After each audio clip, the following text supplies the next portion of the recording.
Depuis 2014, la politique menée depuis des années par les États de l'Union européenne contre les migrants a fait plus de 30 000 morts. Et pour celles et ceux qui arrivent quand même à rejoindre l'Europe, leur parcours du combattant n'est pas fini. Brutalité policière, enfermement dans les centres de rétention administrative, surexploitation par des patrons qui profitent de leur situation précaire, discrimination raciste. Comme si tout ça ne suffisait pas, le gouvernement a enfoncé le clou de sa politique raciste et nationaliste avec sa dernière loi Darmanin-Le Pen, votée main dans la main avec le RN, pour continuer à faire la misère de façon toujours plus agressive à des centaines de milliers de travailleurs et de travailleuses immigrés. Preuve s'il en fallait que la politique d'extrême droite est menée par d'autres, prouvant ainsi l'arnaque que représentent les appels au barrage républicain. Il faut, au contraire, par nos luttes, en finir avec plus de 40 ans de politique antisociale et raciste. Cette guerre menée aux migrants, à celles et ceux qui viennent chercher de quoi vivre et faire vivre leurs proches, est une guerre menée contre nous tous et toutes, les travailleurs et les travailleuses. L'immigration avec ou sans papier, ce sont nos collègues de boulot, avec qui on bosse tous les jours.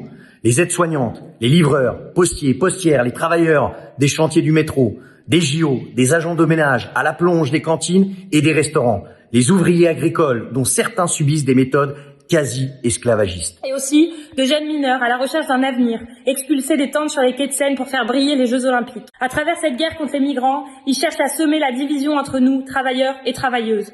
Mais c'est pas les migrants qui sont responsables du fait qu'il y ait moins de soignants, qu'il y ait moins de profs, qu'il y ait moins de postiers, qu'il y ait moins de services publics, qu'il y ait moins de places en crèche, qu'il y ait moins de tout pour les classes populaires. Et c'est pas les expulsions de sans-papiers qui feront augmenter nos salaires ou qui empêchera le patron de licencier et de fermer des entreprises. C'est ce monde capitaliste qui nous fait foncer dans le mur et qui veut nous faire crever pour la patrie ou pour les patrons. Leur guerre, nos morts. On n'a rien à gagner à se laisser diviser et tout à gagner à se battre ensemble contre ce système en balayant toutes les divisions qui ne servent que la bourgeoisie et les États à leur service.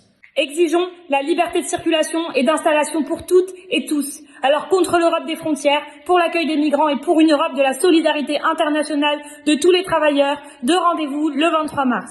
À 14h à Bastille pour une manifestation organisée par la Marche des Solidarités pour exiger la régularisation de tous les sans-papiers. Et à 17h à République, au Théâtre La République pour un grand meeting internationaliste contre l'Europe forteresse organisé par le NPA en commun avec le groupe italien révolutionnaire Lotta Comunista, avec également la présence de militants allemands et de l'État espagnol et de la Marche des Solidarités.